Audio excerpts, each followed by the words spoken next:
Hello and a warm welcome to today's AS History presentation. Today's session will be delivered by Mr. Morel, so over to you. Thank you. Thank you very much. So, today is our third session looking in detail at the History AS level and focusing on those skills to really help you when it comes then to our evidence gathering. So as you remember, the last two sessions were from Miss Thomas focusing on Unit 2, and as promised now, these next two sessions are going to focus on Unit 1. So we're going to start today by looking at how to manage content and focusing on concepts, and these will also help you then when it comes to the next session, which will focus on being essay writing or the skills behind essay writing and developing our reasoned arguments. So again, next week will be at 5:20 to 6 o'clock as well. Now, in case you've missed any of the sessions so far, either of Miss Thomas's two sessions so far, then you can visit the following website, the link below, or just by Googling Carlam Cymru, you can get to the website in which you can find the recordings of the sessions, all the resources used, and actually that's the same not just for the history sessions, but for the other subjects as well. So there's English, biology, geography sessions going on as well, and you'll be able to access all of those recordings on that website, as well as any resources used as well. So don't worry if you can't make next week or anything like that, there's always that link there for you to watch it back afterwards. So today's session, as I said, is going to be focusing on how to manage thematic content and focusing on concepts. And the rough structure, same really as Miss Thomas last week and the week before, is we'll have a 30-minute roughly kind of presentation discussion on those ideas of how to manage content and the key concepts. And then at the end, we'll have roughly 10 minutes of questions and answers. So just as ever, in the top right-hand corner of the screen, there's a little kind of square speech bubble with a question mark in it. If you click that, there's a question and answer function where you can type a question in at any point during the session, and I'll answer them at the end, or you can just ask new questions at the end, and that's no problem at all. So hopefully one of these topics here will be familiar to you, whether that's government, rebellion and society in Wales and England, 1485 to 1603, whether that's government, revolution and society in Wales and England, 1603 to 1715, whether that's politics, protest and reform in Wales and England, 1780 to 1880, politics, people and progress in Wales and England, 1890 to 1980, political and religious change in Europe, 1500 to 1598, Europe in the age of absolutism and revolution, 1682 to 1815, revolution and new ideas in Europe, 1780 to 1881, or Europe in the age of conflict and cooperation, 1890 to 1991. Hopefully one of those will sound familiar to you, as one of those will be the unit or the option that you are following and studying for Unit 1. Unit 1, just like Unit 2, has got a number of different studies that you can follow that your teacher will have decided, and it gives us just a bit of free rein really in order to teach something different. But it means then, just like with Unit 2, that what we're going to do is we're going to focus on skills that help us with all of these topics together. Okay, it won't just be a discussion about one of these specific topics. It won't be, for example, the unit which I teach, Europe in the Age of Conflict and Cooperation, because that wouldn't be helpful to you if you were doing one of these other units. So the ideas, the concepts we're looking at today, we can apply across all 8 of these different options. So the first thing I want to say is about the content of Unit 1. Now, Unit 1 covers a period of at least 98 years, right? Usually it's 100 years, but you notice one of them was just 98 years. And it can feature a number of different countries or concepts, and therefore it's quite common, right, really common for Year 12s to say that Unit 1 is very content heavy. Right? I get a lot of, there's a lot to know, sir. Now the crucial element here is that this is a period study and not a depth study. So yes, it is a minimum of 98 years. But no, it's not a case that you need to know everything about it, because you don't need to know the content in as much detail as you do for Unit 2, that much shorter time period. Because we're looking at a period over a long period of time, not a depth. We're not taking a really deep look at it. We're looking at what's happening across that period of time. So what we recommend you do instead then is that you take a more general overview of the important individuals, the important events, important terms and the dates that are essential to understanding each topic or smaller issue. That general overview will help you to tie it all together. And it's vital that the period study of Unit 1 should be looked at as a whole, not as individual elements, but as a whole. And so you should make links and connections between and across features and characteristics as and when you can. Right? The more links you can make, the better. So what we're going to do is we're going to think about how do you manage the content of Unit 1, which appears to be huge, right? With 98 years of a minimum, other those options are much greater. How do you manage that content?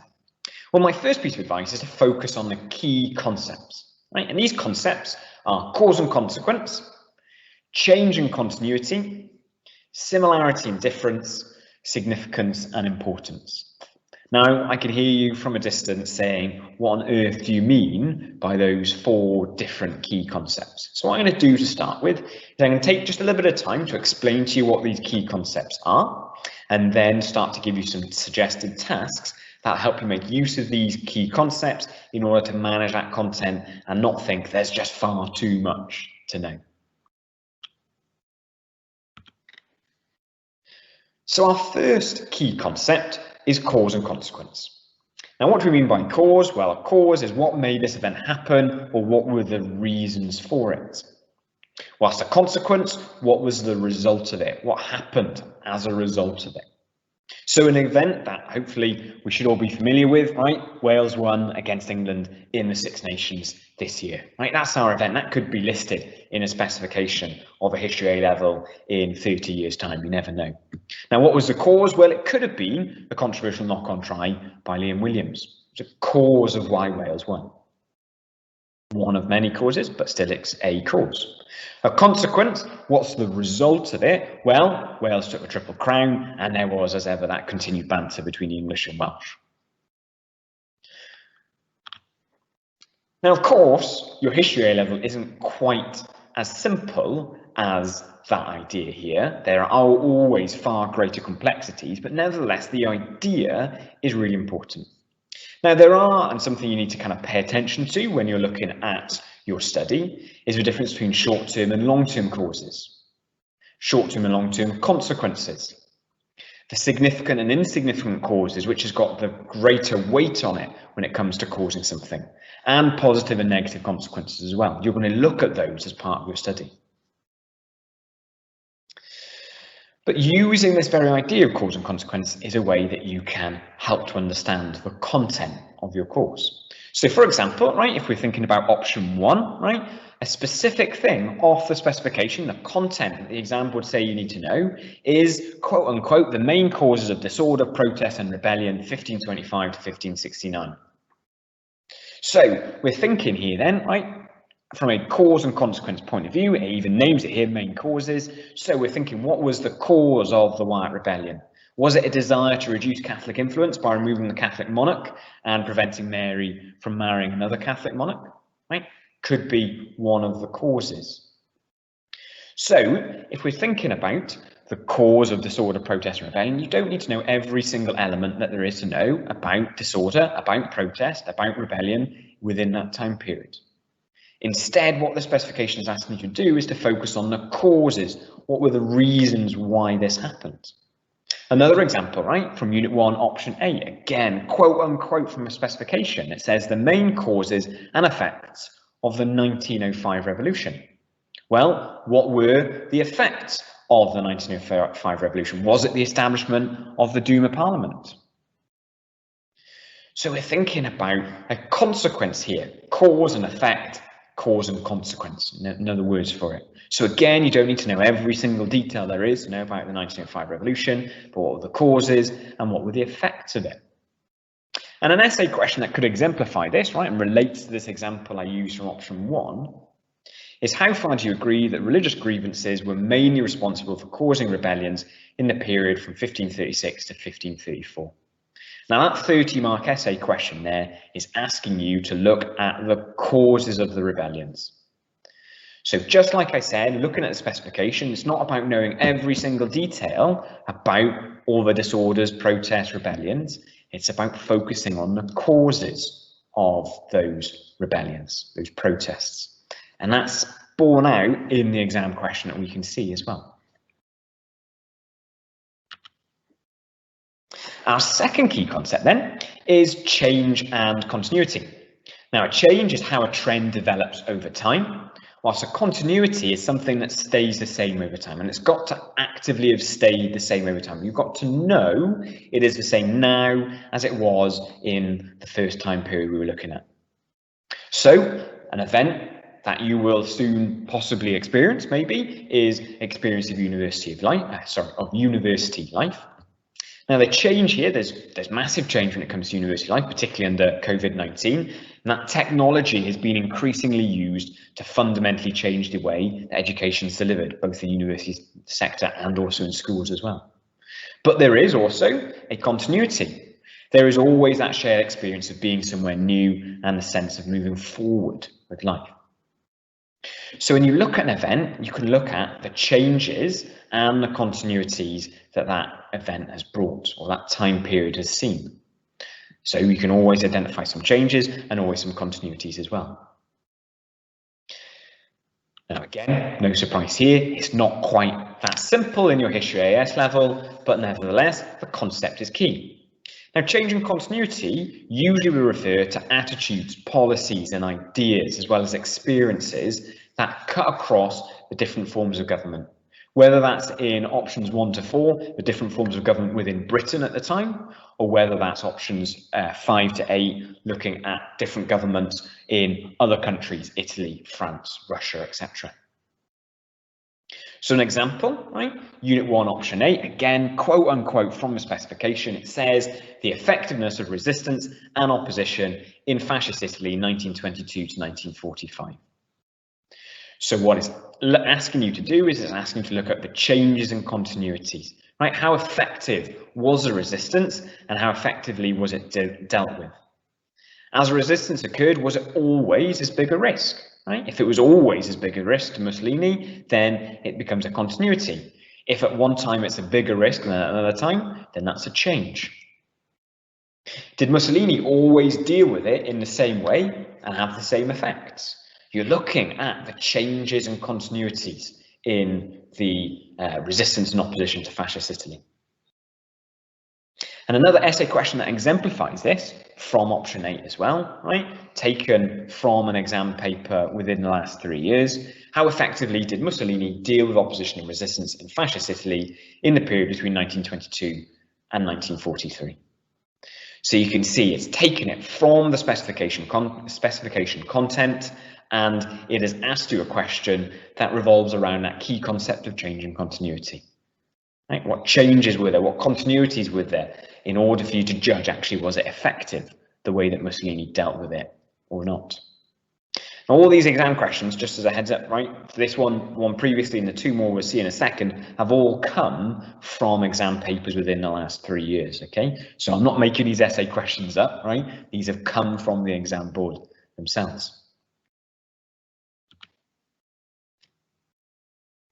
Another key concept then is similarity and difference. So when we're thinking about similarity, we're thinking about how similar, how alike the event is to another. The historical event that you're studying, how alike is it to another event? Difference, how different or how contrasting is that event to another? So what do I mean? Well, if we take an event that maybe we might know something about, the anticipated release of No Time to Die. Well, a similarity, if we compare the anticipated release of No Time to Die to another of James Bond films, well, what things are alike? People can't wait to see it. People are posting about it on social media in the build up to it. But what the difference is? Well, contrast this anticipated release to the build-up of other releases. What differs? Well, in this case, the major difference is the fact that the release has been postponed a few times because of COVID-19. So again, right, just as that event there, I'm showing you don't need to know every detail about the release of No Time to Die. You're focusing on the concepts, the similarity and difference. What's similar to when it was released before, or another James Bond film was released before, and what's different about it as well. Can hear you saying it before I've already said it. Of course, it isn't quite as simple as that when it comes to a History AS level. There are always going to be far greater complexities, but nonetheless, the idea still applies. Similarity and difference compares and contrasts the impact, the success, the attitudes of something across both time and regions as well. So again, another quote unquote from the specification. The nature of the Habsburg reaction to the Ottoman threat, the effectiveness of the French reaction to the Ottoman threat in the 16th century.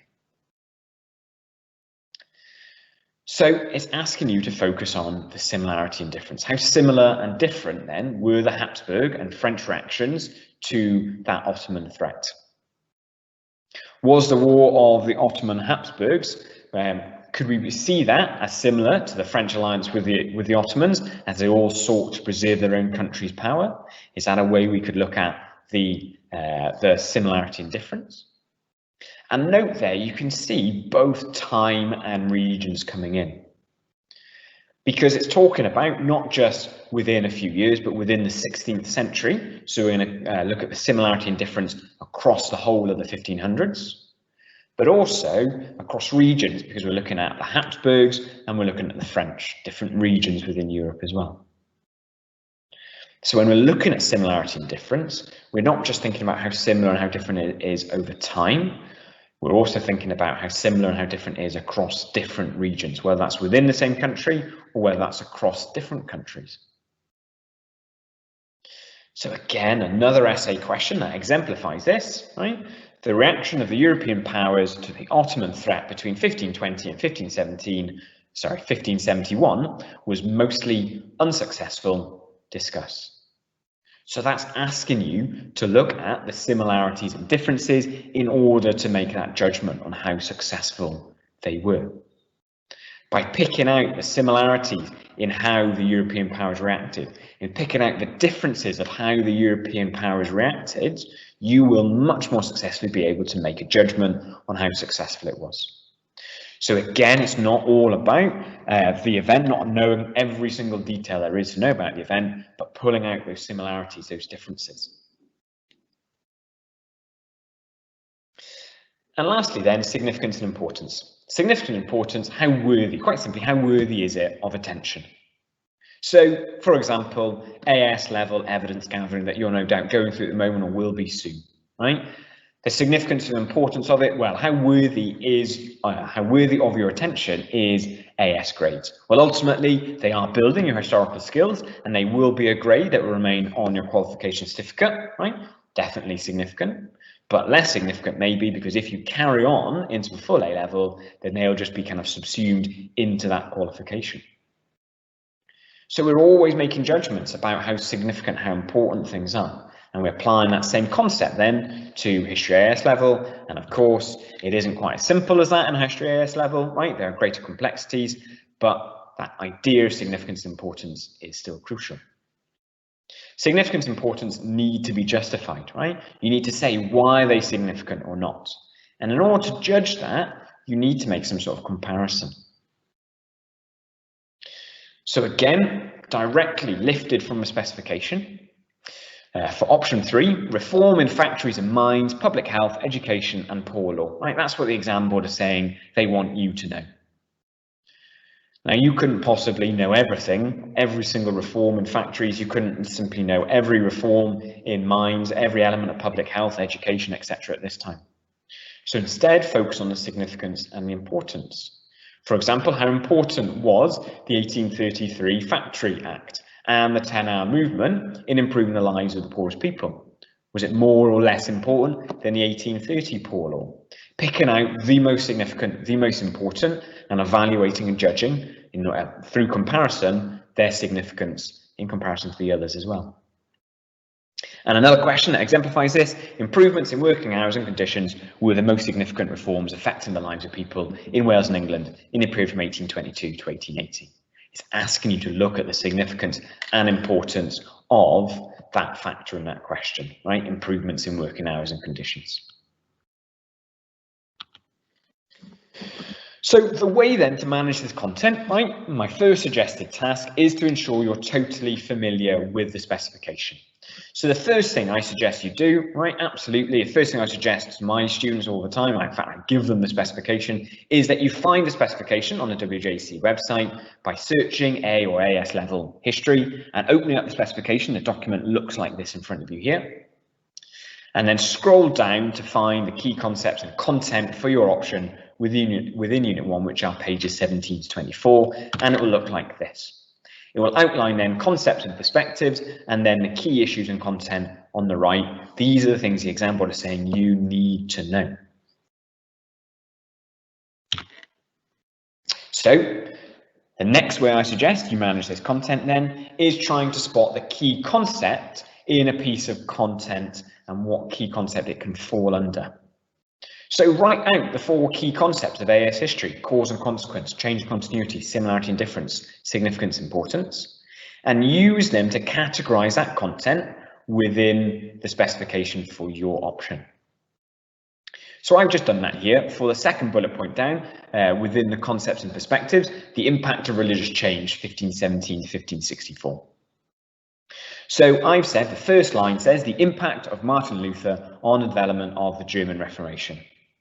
So I've said that is about significance and importance. How great an impact did Martin Luther have? So I put it into the concept, which is significance and importance. The second element, the reasons for the dissemination of Lutheranism. Reasons, another word for cause. So I put it into my cause and consequence. The importance of the Peace of Augsburg in 1555, right? The importance, it says it in there, so it's got to fit under the importance.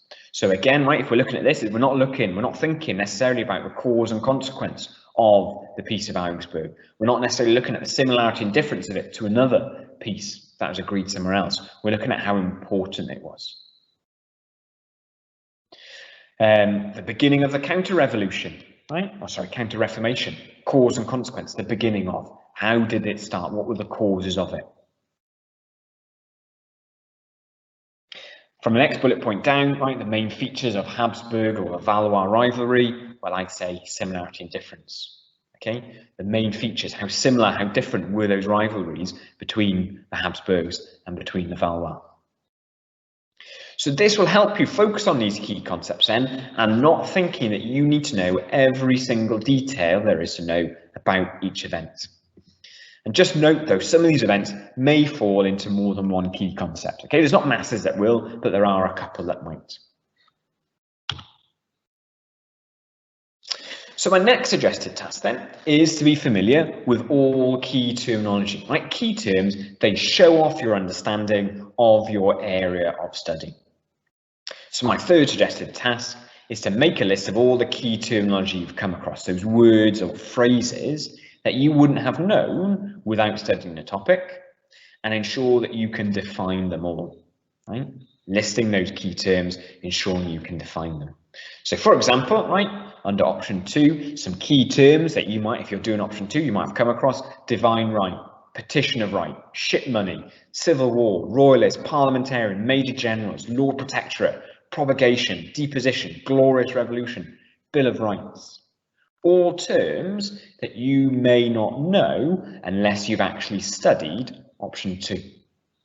Unless you've actually taken the time to study option 2, you're never going to know, quite possibly, what the Glorious Revolution was. So by defining those key terms, not only does it make it easier to manage the content, but it also shows off your understanding of this area of study as well.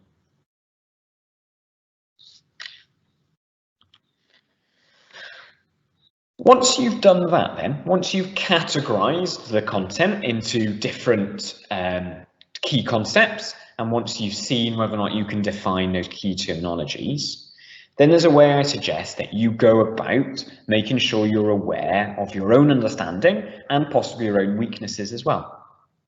And a way to do this then is quite simply to rank rate each element of the content by whether you understand the full context of it.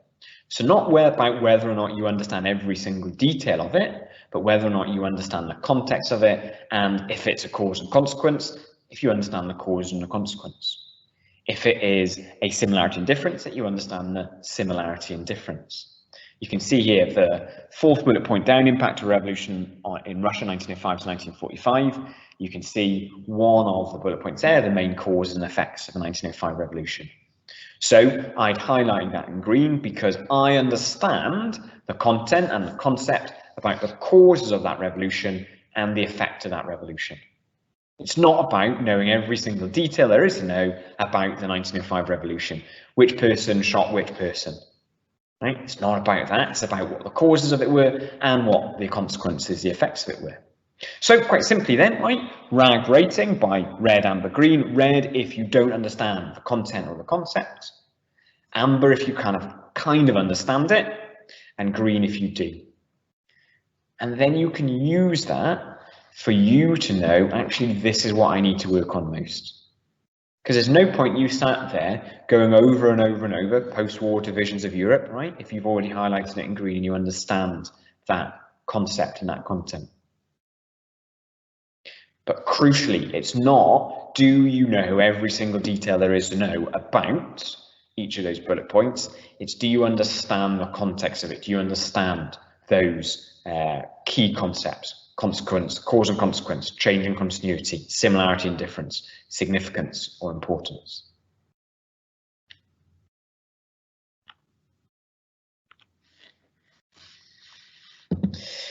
Now, what you could do, right, and this is something that can be particularly useful now you're back in school or college and you're having time where you can sit with people who are in your lesson with you, is to approach these main topics through discussion.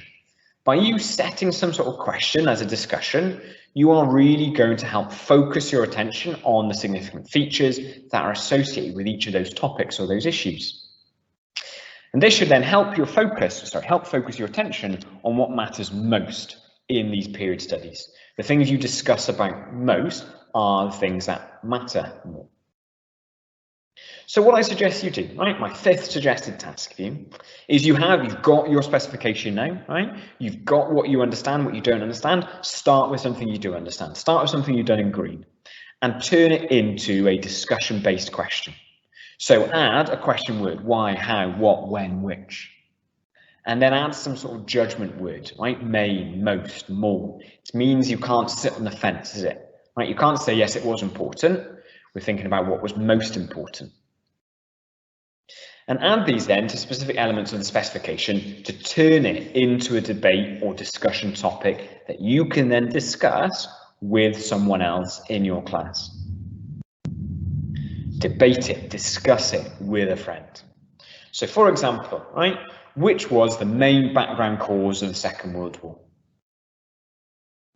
If we think, right, this, I'll put my cursor, right, this one here, the background to and causes of the Second World War, right, that's as quote unquote some of the content on the specification. I can turn it into a debate by saying which was the main background cause for the Second World War. If I'm discussing that with someone else, we together are working towards making a debate and a discussion, which, as we see in the next session, is crucial to a good essay. Another example, right? What were the main threats to the stability of liberal governments in Italy after 1918? Right? Again, just the bullet point down, the main threats to the stability of liberal governments in Italy after 1918. Right? That's a statement there, isn't it? I've turned it into a question, and that allows me to discuss it, debate it, and therefore it allows me to understand how much I know, how much the other person knows, and to work together in order to improve our understanding.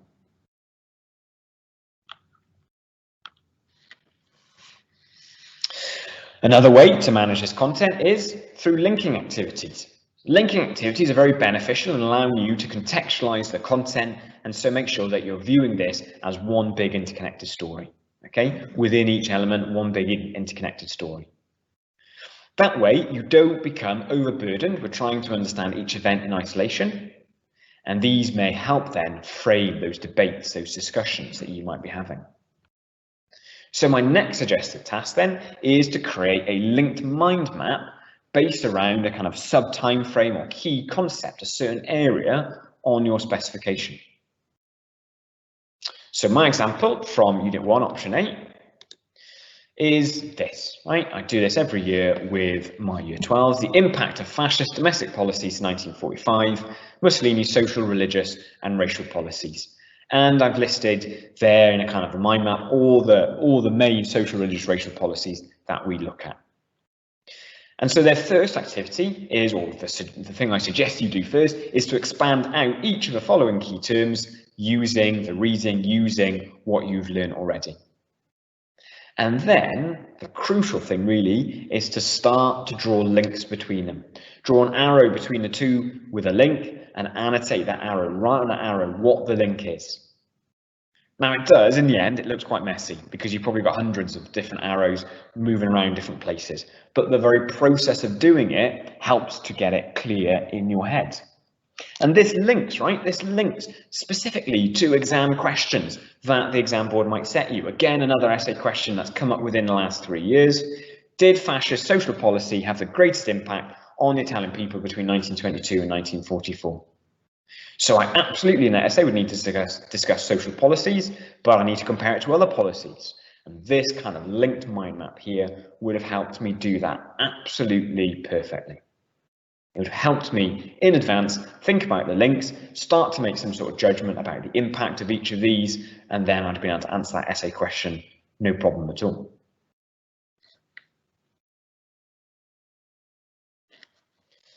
Another way to manage content is to think about some sort of comparison tasks, right? These comparison tasks help you to directly compare. So for significance or importance, my suggested task 6 for you is to draw up the kind of following to help you compare, right? Basically what you've got is you've got a line in the middle that is a bit of a spectrum, right? From one end you've got minor importance, pretty much no importance at all. The other end you've got major importance, massive, massive importance, really, really important to history. So an example I'd use, right, is this one here for option 6, right? Different events, right? Different significance and importance events. The reform and expansion of the armed forces. Make some sort of judgment. How important was that? Crucially, as you can see on the right here, I need to also have a detailed explanation of it as well. Probably focusing on the long-term impact. We often say something's got a bigger importance if it's got a greater long-term impact. But then, you know, another specific could be church reforms. Again, I'm making a judgment on how important it is, and directly then I can say, actually, I think church reforms were more important than reform and expansion of the armed forces. And so if I ever had an essay question like the one below, I'd very easily be able to answer it. So this essay question, again, one from the last 3 years. To what extent was the reform and expansion of the armed forces the most significant development during the reign of Peter the Great? Well, if I'd done this in my planning, in my build-up, I'd have been very easily been able to answer this question because I've already decided that church reforms were more important than reform and expansion of the armed forces. And I've already got my justification for it on the right-hand side. And so it's a case of using those as well as other reforms as well, or other developments during the reign of Peter the Great to come up with my larger essay. But I could do this equally for all the other developments that I might be thinking about, making a judgment how big the importance was, and so then comparing directly as well. Another possible one, right? You could do this for cause and consequence, okay? Religious grievances as a cause, right? As a cause of rebellions in the Tudor time, right? Now I could say, was it a big cause? Did it have a big significance in causing it, or a small significance? Government centralisation, factions within the government, other causes, no doubt, of rebellions in the period 1536 to 1554. I've simply written them down, I've made a judgment, and then in the box on the right, I would give a long and detailed explanation as to why. Why have I given it that significance? Why have I said religious grievances were less significant than factions within the government? And again, from another essay question within the last 3 years, you can see directly how it applies to an essay question, which ultimately is what you're going to be writing for your evidence gathering, right? How far do you agree that religious grievances were mainly responsible for causing rebellions in the period from 1536 to 1554? So a comparison tool like that would very easily be able to help you make some sort of judgment on that question. If you've done this in planning, you'd have the skeleton of it already in terms of your focusing on the long-term impact, the detailed explanation of why it was significant.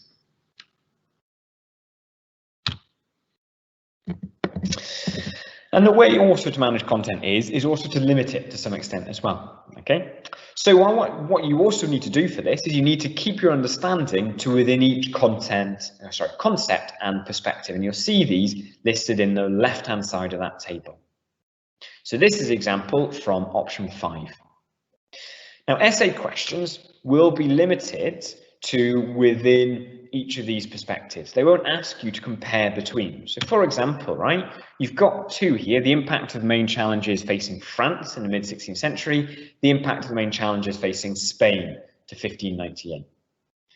Any essay question won't ask you to compare the challenges across both monarchies. It will ask you just about the challenges within one or the other.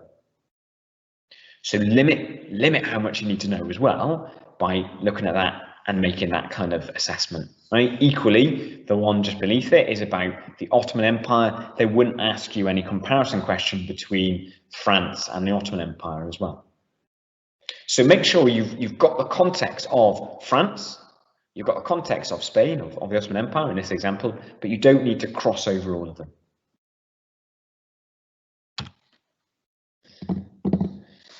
Now, one thing our students find difficult then, especially within the Europe-wide options, right, 4 to 8, is that there are 4 different stories to tell, right? That's how one student put it to me before.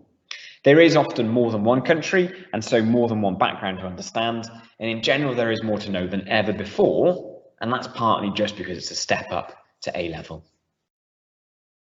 So you will have been taught this unit thematically, because probably as you're going along, right, if you were doing option 6, you'd have gone chronologically to start maybe up until looking at Russia, then you'd have looked at Prussia, then you looked at France, and then you maybe would have taken it chronologically afterwards. Okay, I teach option 8, we look at international relations first, then we stop at the 3 case studies of Italy, Germany and Russia, and then we look at international relations after the Second World War. So what will help you make sense of this content is to create a timeline.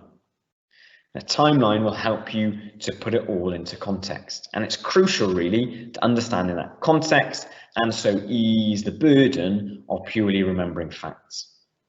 In this case here, right, particularly those last 2 bullet points of the extent of change in the Great Power relations up to 1756 and the significance of diplomacy and conflict in Europe, 1756 to 1815, putting that in a timeline would be really helpful in then helping you understand the whole of that context as well.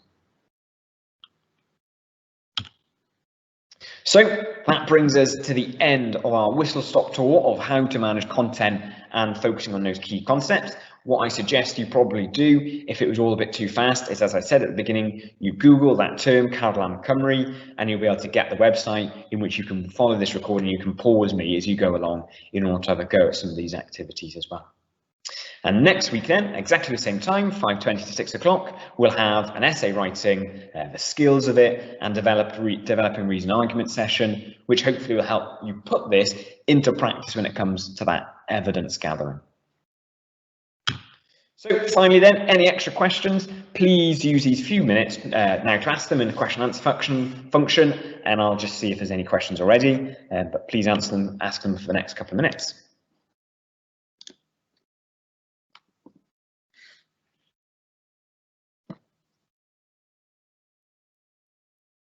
Okay, so there's no questions there at the moment, or none that haven't been answered. Any other questions at all?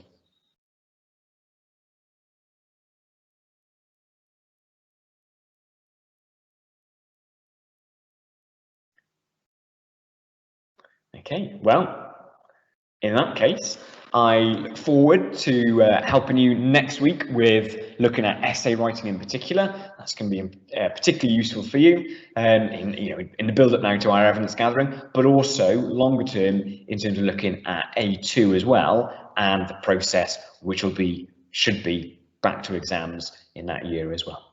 Okay. Thank you very much, and see you next week.